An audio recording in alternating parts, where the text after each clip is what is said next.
nosso assunto está no primeiro livro dos Reis. Primeiro livro dos Reis, no capítulo 17, a partir do versículo 10. Então, primeiro livro dos Reis, capítulo 17, versículo de número 10. E a palavra do Senhor nos diz assim: Então ele se levantou e se foi a Sarepta. E chegando à porta da cidade, estava ali uma mulher, viúva, apanhando lenha. E ele a chamou e lhe disse: Traz-me, peço-te, numa vasilha, um pouco de água que beba.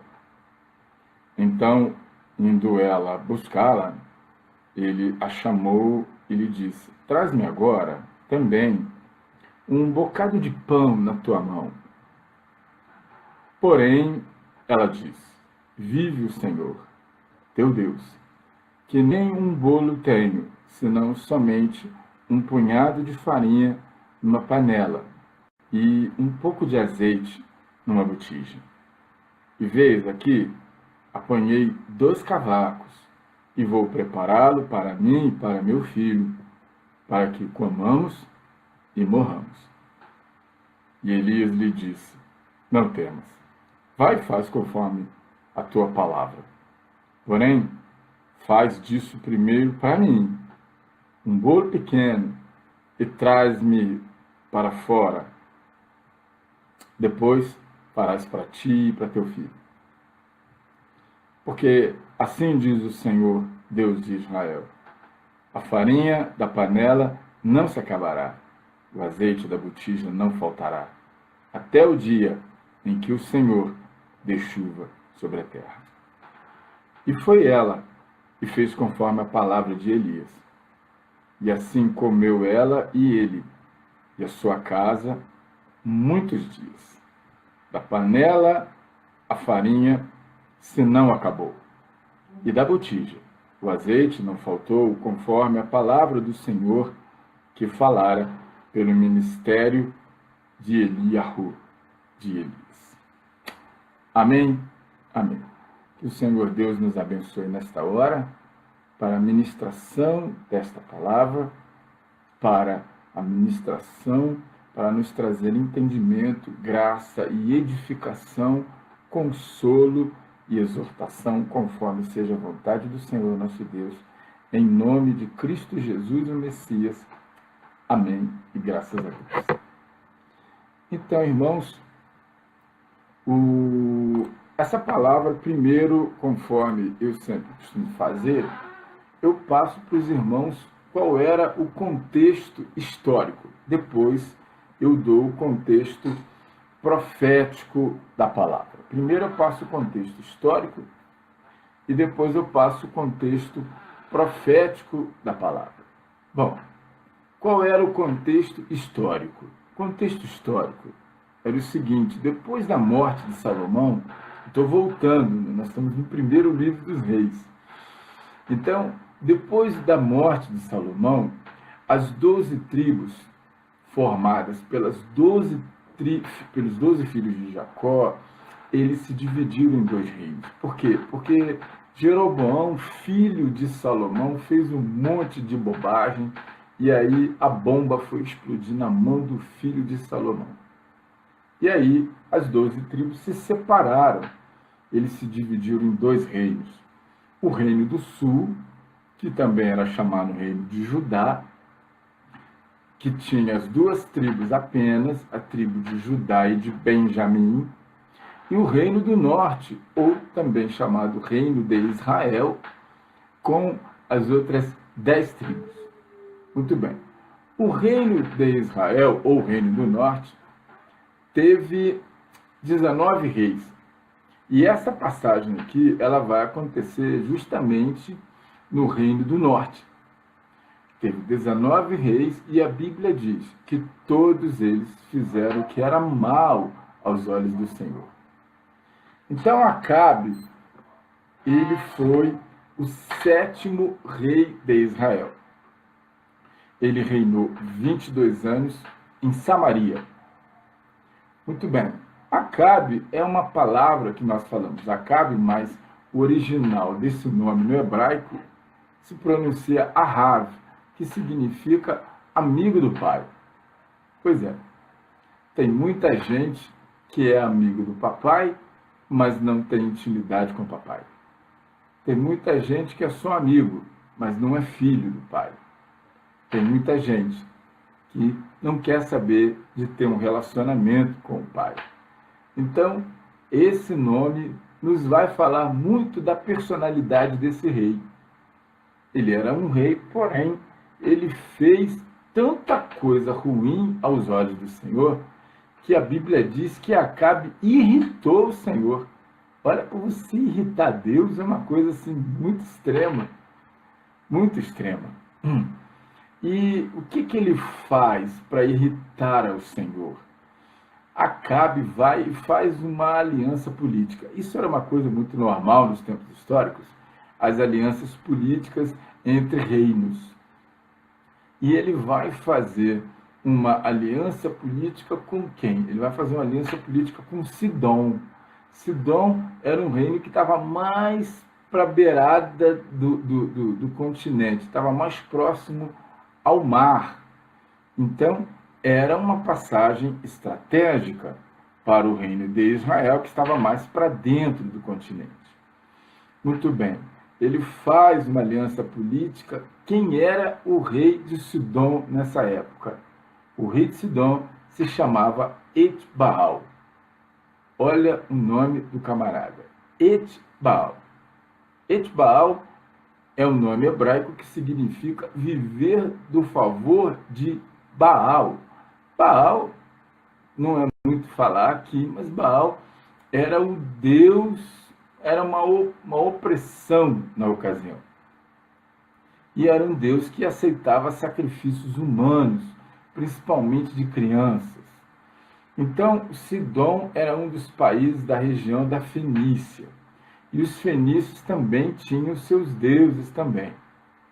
E aí o que acontece? Acabe, nessa aliança, era muito comum, o rei, ele dava um membro da sua família como garantia de que essa aliança seria cumprida. Então, o rei, ele dá a sua filha, e no caso de Etbaal, a filha de Etbaal era Jezabel, Isabel. Esse nome, Isabel, significa exalta Baal. Olha, as coisas eram muito... Eles tinham uma vinculação religiosa muito forte.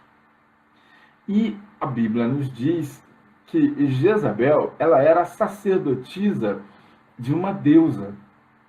Essa deusa se chamava Asherá, ou Azerá, ou Astarote. Ela tinha vários nomes, essa deusa. Mas essa deusa, ela era a amante do deus Baal. Então, Baal era o deus do fogo, era o deus das colheitas, e Aserá era a deusa da fertilidade.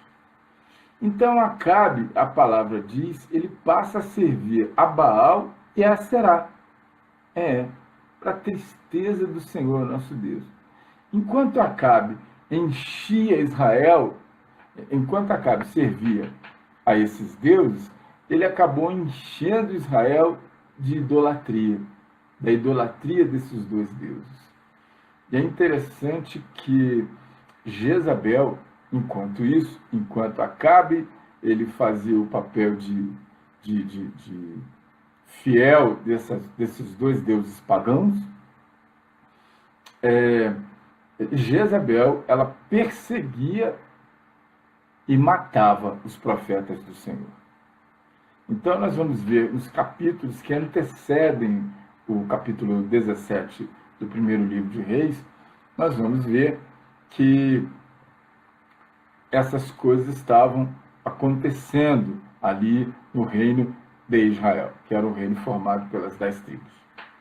Então, Deus, do nada, Deus envia Elias.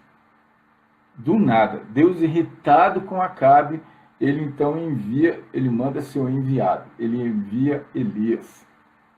E o nome de Elias não foi à toa, porque o nome Elias em hebraico, nós falamos Elias em português, porém, esse nome é um nome hebraico, que é o nome hebraico Eli Yahu, que significa Yahvé é Deus, ou o Senhor é Deus. Então, veja bem, ele envia o Senhor é Deus. É uma afirmação sobre aqueles outros deuses.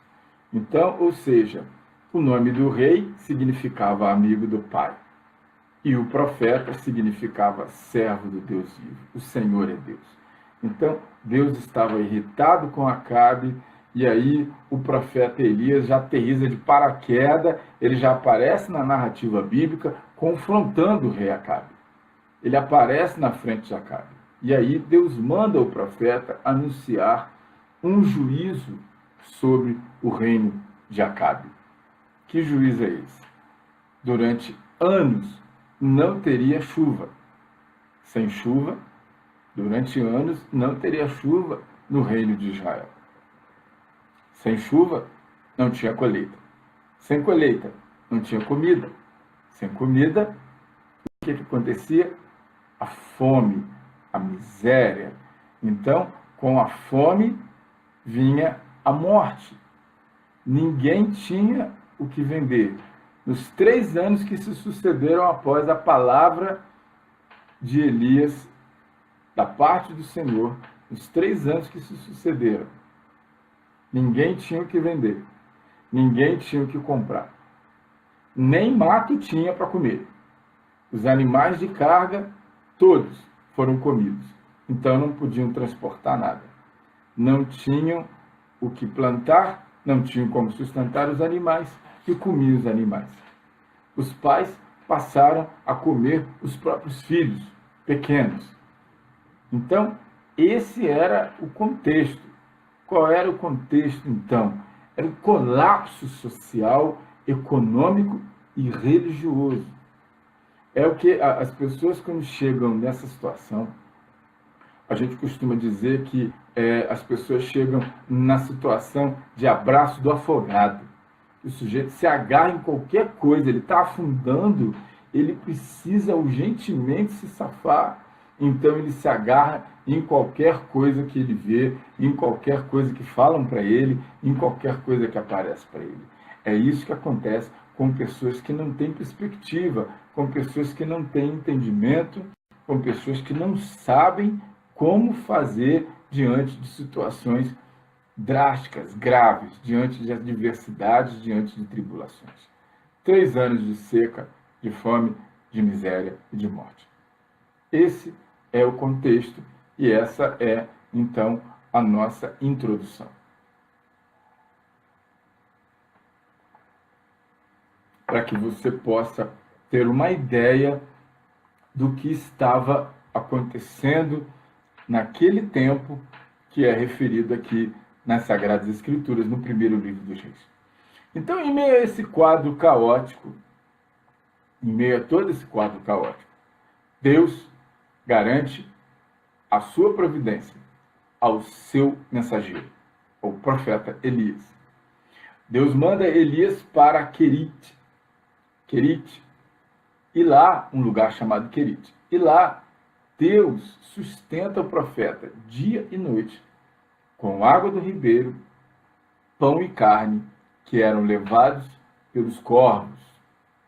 Ou seja, Deus nunca deixa faltar a sua provisão para aqueles que lhe servem, para aqueles que fazem a sua obra, para aqueles que, independentemente do que estejam vivendo, independentemente das circunstâncias adversas, Deus sempre garante a provisão para aqueles que trabalham para Ele.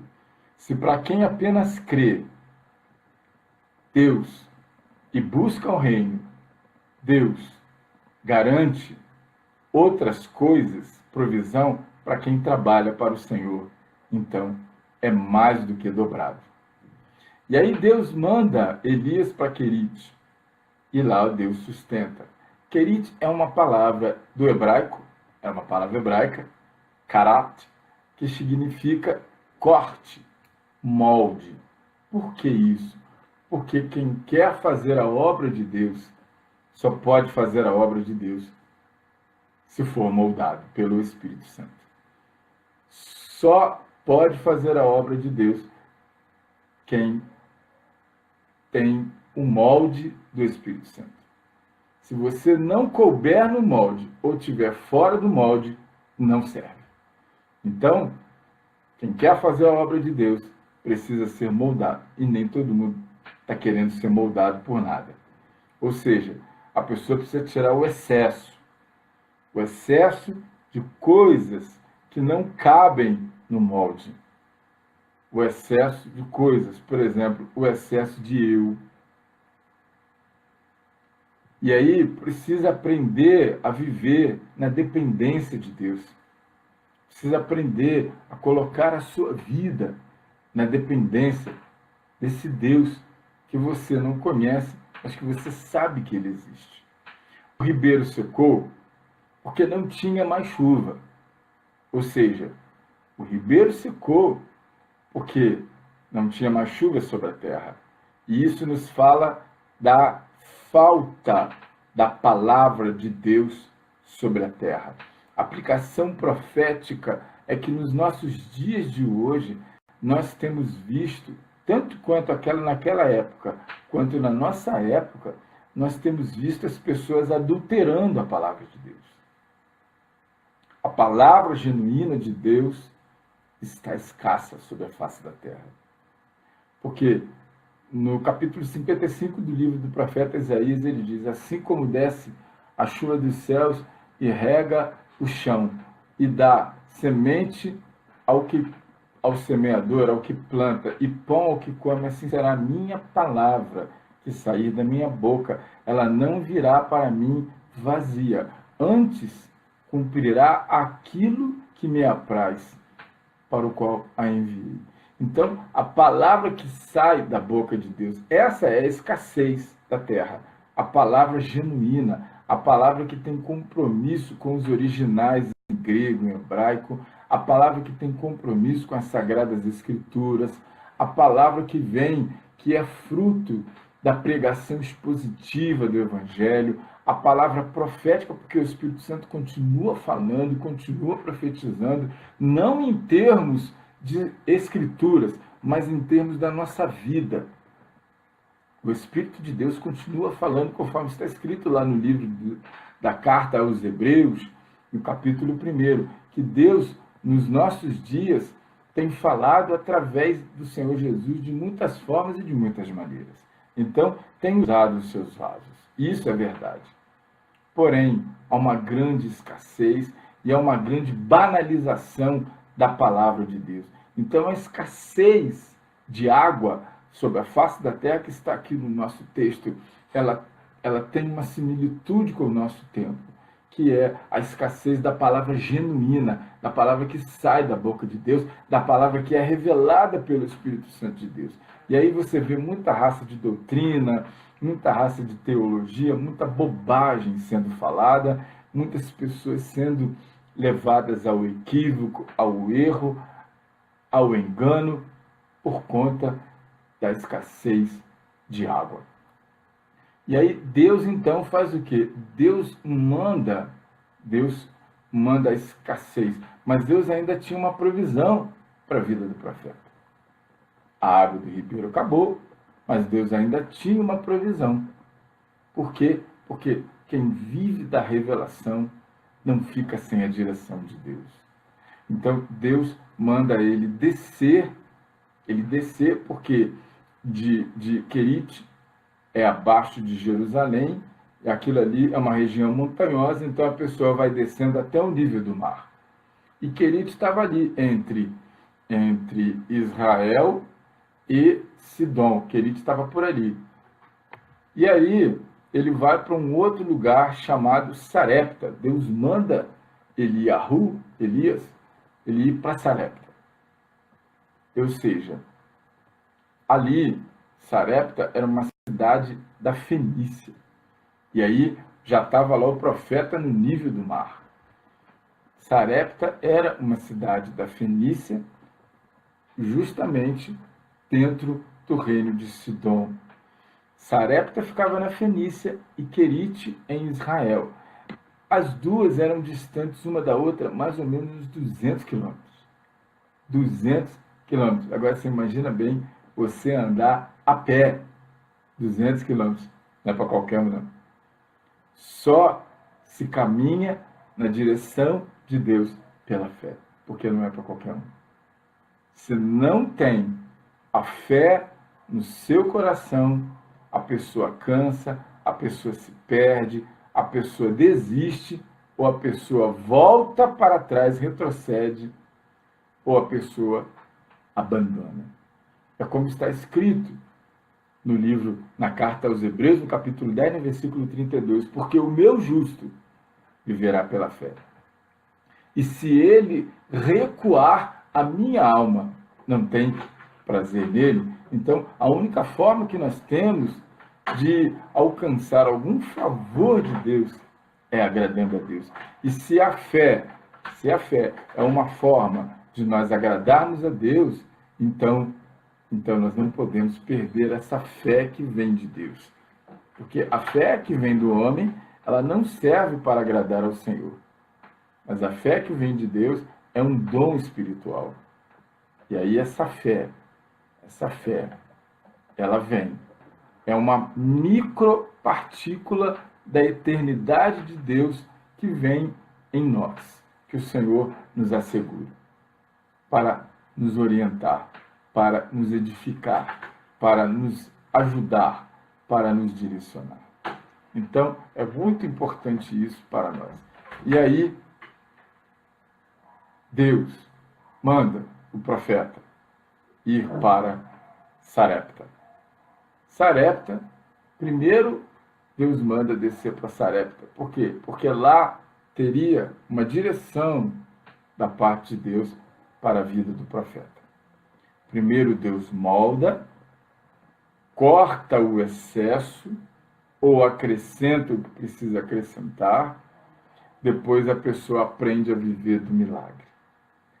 Treina, prepara, depois manda para o confronto. É assim que é a caminhada daquele que serve ao Senhor. Sarepta é uma palavra também do hebraico, porque todo o Antigo Testamento foi escrito no hebraico. Que significa, não. Sarepta é uma palavra do hebraico. Zarefat. Zarefat. Zarefat é uma palavra que significa lugar de fundição.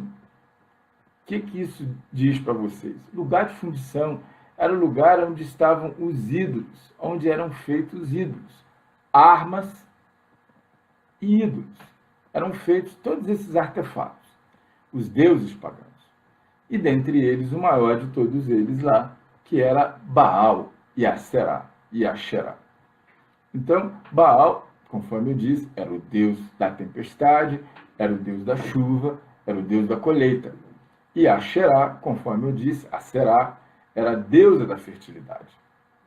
Então, Deus, o que Deus estava querendo? Deus envia seu profeta, Eli e Ahu, para o lugar onde os deuses pagãos eram feitos. O que será que Deus estava querendo? Deus estava mandando uma mensagem muito clara, muito direta para aqueles pessoal ali do paganismo. Qual era a mensagem? A mensagem básica que Deus estava mandando era o seguinte: todos os deuses têm nome, mas só Yahvé é o Senhor. Só o Senhor é Deus, o resto não existe. Aleluia. E isso serve para você que está me assistindo. Você que acha que fica apavorado com o poder de Satanás. Você que fica apavorado com o olho grande. Você que fica apavorado com intriga, com essas coisas. Olha, se você servir ao Senhor, se você servir ao Deus Todo-Poderoso, essas coisas não têm efeito na sua vida. Por quê? Porque só o Senhor é Deus. Ele é maior do que todas essas coisas. Deus estava mandando essa mensagem bem clara, bem direta. Deus estava confrontando com a fonte do mal. Deus estava estabelecendo um confronto. Só Ele tem poder para fazer esse confronto. Nós não temos. Conforme o apóstolo Paulo vai falar na sua carta aos Efésios, no capítulo 6, no versículo 10. Ele vai dizer o seguinte: no mais, irmãos meus, fortalecei-vos no Senhor e na força do seu poder. Então, é na força do poder do Senhor que nós vamos nos fortalecer. Não é na força do nosso braço, do nosso intelecto e nem da nossa astúcia, da nossa argumentação. Mas é na força da palavra de Deus. Então, Deus estava confrontando com a fonte do mal. E aí, nos nossos dias, o Senhor tem feito a mesma coisa. O quê? Nos nossos dias, o Senhor tem confrontado com a fonte do mal, quebrando cadeias, cortando correntes, curando, restaurando famílias, salvando. Por quê? Porque só o Senhor é Deus. Só o Senhor é Deus. Só Ele tem esse poder. Só Ele é Deus. Não é à toa que Elias carregava esse significado no seu próprio nome. Quando as pessoas chegavam lá e diziam: olha, o profeta está aí. E aí alguém falava: como é que ele chama? Eles diziam: Eli Yahu. Eles estavam falando: só o Senhor é Deus. Então, quando Elias vai chegar na aldeiazinha, que ele encontra a viúva, o que ele vê? Ele vê aquela viúva tomando uma atitude. E qual é a atitude que aquela viúva estava tomando? A viúva estava cortando lenha. Ao invés de ficar choramingando, e olha que não faltava motivo, porque ela estava inserida naquele contexto histórico, geográfico e profético. Ela estava inserida naquele contexto de caos, de crise, de morte, de falta, de privação, do menos do que o básico, abaixo da linha da miséria. Então ela tinha motivos para estar choramingando, mas não. Ao invés de ficar choramingando, de ficar se lamentando, a viúva estava trabalhando. Por que isso? O que isso quer nos dizer? Isso significa para nós que o Senhor está nos dizendo que quem conhece o Deus verdadeiro, que quem serve ao Senhor não perde tempo com murmuração, mesmo nos momentos de crise. Quem serve ao Senhor responde com atitude, faz a obra, porque sabe que Deus garante a recompensa para todos aqueles que se empenham em fazer a sua obra. Louvado seja o nome do Senhor. Então, Elias se dirige à viúva, porque ele já tinha uma ordem do Senhor para fazer isso. E aí é o seguinte: ele pede para a viúva para buscar água. Ele pede água para a viúva. E aí a viúva vai buscar água. Por quê?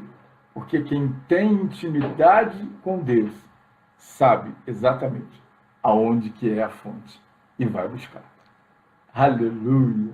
Quem tem intimidade com Deus sabe onde que é a fonte da direção, a fonte do consolo, a fonte da edificação, a fonte para poder caminhar, para poder suportar a palavra de Deus, a água. E aí, quando a viúva retorna, o profeta faz o pedido. Faz um bolo para eu comer. Quem faz a leitura gramatical da Bíblia, quem não tem entendimento profético, histórico, exegético, etimológico da palavra de Deus, vai dizer o quê? Pô, esse profeta é um tremendo do egoísta, hein? Ele está vendo que está num contexto de crise e ele ainda vai pedir para a viúva fazer um bolo para ele comer. Olha que coisa terrível. E aí o que a viúva responde? Senhor, eu não tenho nada. Eu só tenho um pouco de farinha e uma botija de azeite. E eu estou guardando isso. Olha que eu peguei 2 cavacos, 2 pedaços de lenha para cozinhar, para fazer para mim e para o meu filho, para a gente comer e morrer. Estava faltando para ela a direção. Estava faltando para ela o entendimento. Então, ela estava ali cortando lenha. Estava fazendo a obra, ela estava trabalhando. Porém, ela não tinha a direção que hoje nós temos, a direção do Espírito Santo de Deus na nossa vida. Nós temos a palavra, sim, porém, nós precisamos da direção do Espírito Santo de Deus. E aí, a viúva vem, faz o bolo. O bolo era para a morte dela, mas o profeta comeu primeiro. Você está entendendo o que eu estou falando? O bolo era para a morte dela e do filho, mas o profeta vem e come primeiro. Isso está nos falando do quê? Está nos falando do sacrifício do Senhor Jesus. Essa palavra, ela vai ligar exatamente com as palavras do profeta Isaías, falando a respeito do Messias. Ela vai falar exatamente que ele era aquele que não tinha parecer nem formosura, para que, olhando, o desejássemos. Ele era um homem de muitas dores. E ele levou sobre ele todas as nossas enfermidades. E o castigo que estava sobre nós, ele levou sobre ele. Então, o profeta falando sobre o enviado de Deus.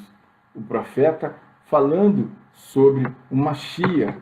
Eu vou encontrar esse texto aqui e eu vou ler para você, com a sua permissão. Eu vou ler para você. E ele diz assim, Isaías, capítulo 53. Ele diz assim: porque foi subindo como renovo perante ele, e como raiz de uma terra seca, não tinha parecer nem formosura. E olhando nós para ele, nenhuma beleza víamos para que o desejássemos. Ele era desprezado e o mais indigno entre os homens, homem de dores e experimentado nos trabalhos. Verdadeiramente, ele tomou sobre si as nossas enfermidades e as nossas dores levou sobre si. E nós o reputávamos por aflito, ferido de Deus e oprimido. Mas ele foi ferido pelas nossas transgressões e moído pelas nossas iniquidades. O castigo que nos traz a paz estava sobre ele, e pelas nossas pisaduras fomos sarados. Aleluia. Ele foi oprimido, mas não abriu a boca. Como um cordeiro foi levado ao matadouro, e como ovelha muda perante os seus tosqueadores, ele não abriu a boca. Então, aqui, o que estava feito para a morte daquela mulher, o Senhor tomou a frente. O profeta vai e come primeiro. Aquilo que está sendo feito para a sua morte, tudo aquilo que foi feito para a sua destruição, aleluia. Toda a ferramenta preparada contra ti não prosperará. Bendito seja o nome do Senhor. Se você tem uma intimidade com o Senhor, se você tem uma intimidade com Deus, e você entrega no altar do Senhor tudo aquilo que você tem padecido, o Senhor vem primeiro, o Senhor toma a frente, por causa do sacrifício do Senhor Jesus. Então, a viúva vai, faz o bolo, dá para o profeta. Quando Elias acabou de comer, imediatamente veio a palavra do Senhor. Assim diz o Senhor. Oh, glória! Ela nem comeu. Por quê? Porque o Senhor vem e se manifesta. Porque quando você vem e entrega no altar do Senhor a sua necessidade, aleluia. E quando você tem uma intimidade com o Senhor, aleluia, o Senhor vem e se manifesta na sua vida, como está escrito no Evangelho de João, no capítulo 15, nos versículos 21 e 23. Então, Deus nunca vai requerer aquilo que você não tem. Porque Ele é o Deus Todo-Poderoso.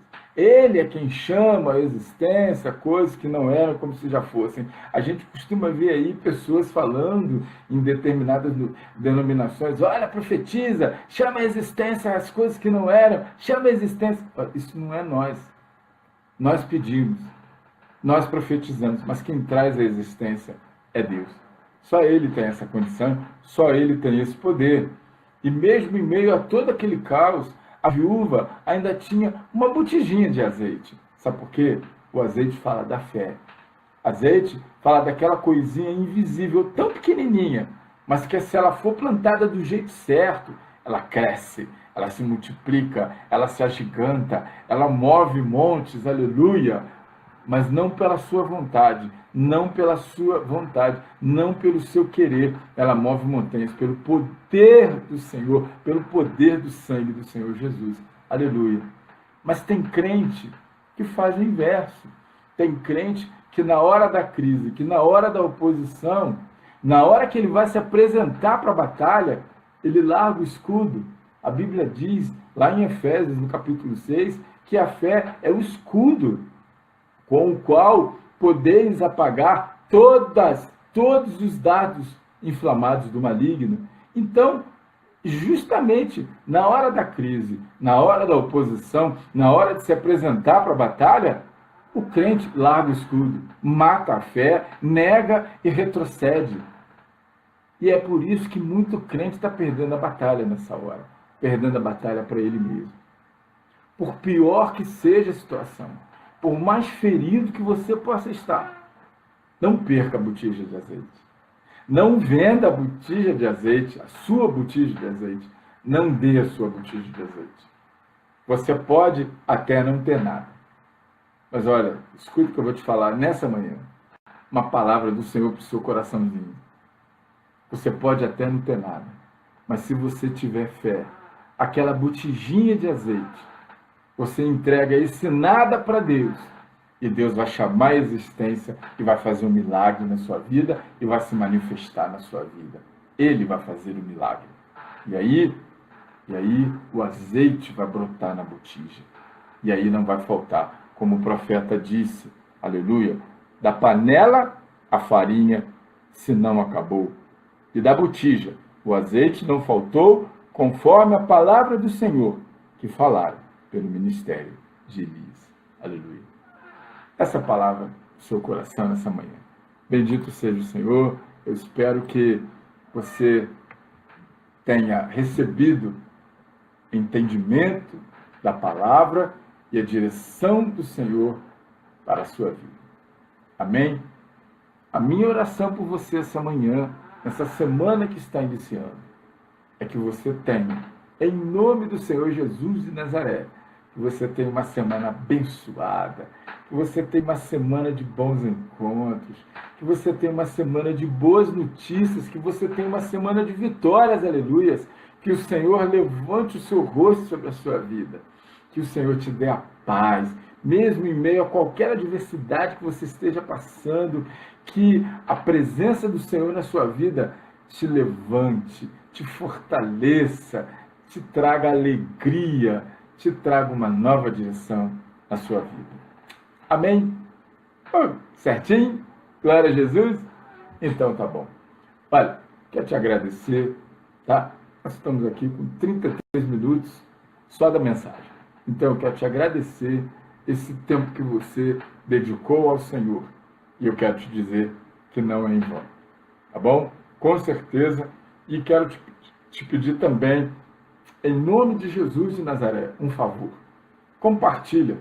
Vai curtindo, vai compartilhando nas suas redes, para que outras pessoas também venham receber essa mesma bênção que você recebeu. Conforme está escrito lá em 2 Coríntios, capítulo 1. Bendito é o Senhor, Deus e Pai de nosso Senhor Jesus Cristo, Deus de todas as misericórdias, que nos consola em todas as tribulações que estejamos passando, para que, com a mesma consolação que somos consolados de Deus, possamos consolar a outras pessoas que também estejam necessitando. Bendito seja o Senhor. Que o Senhor abençoe a sua vida. que você possa ter uma semana vitoriosa na presença do Senhor, nosso Deus Todo-Poderoso. Amém? Então nós chegamos ao final desse nosso encontro e semana que vem, em nome do Senhor Jesus, nós temos um encontro marcado aqui. A paz do Deus Todo-Poderoso e eterno. Amém. E graças a Deus.